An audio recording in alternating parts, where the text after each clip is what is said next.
The guy who returned every Christmas gift. Ethan worked at a tiny return counter inside a crowded mall in Ohio, and every single December, he noticed the same thing. People returned everything. Coffee makers, sweaters, headphones, expensive watches. One guy even returned a puppy stroller, and every time Ethan would ask, "Was something wrong with it?" Most people shrugged. "Nah, just didn't feel special." That line stuck with him, because growing up, Ethan's mom could barely afford gifts. One Christmas, all she gave him was a cheap gas station flashlight. No wrapping paper, no fancy box, just a flashlight. But taped to it was a note that said, "For when life gets dark, keep going." Ethan still had it.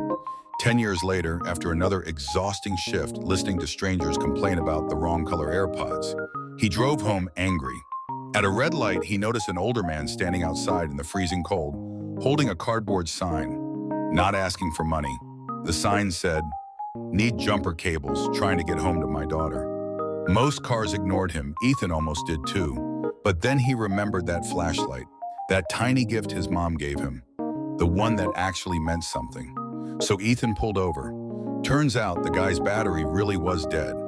They got the car started, and before leaving, the man reached into his back seat and handed Ethan a small paper bag.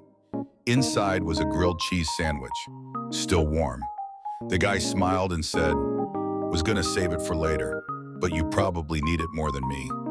And for some reason, that hit Ethan harder than any expensive gift ever had.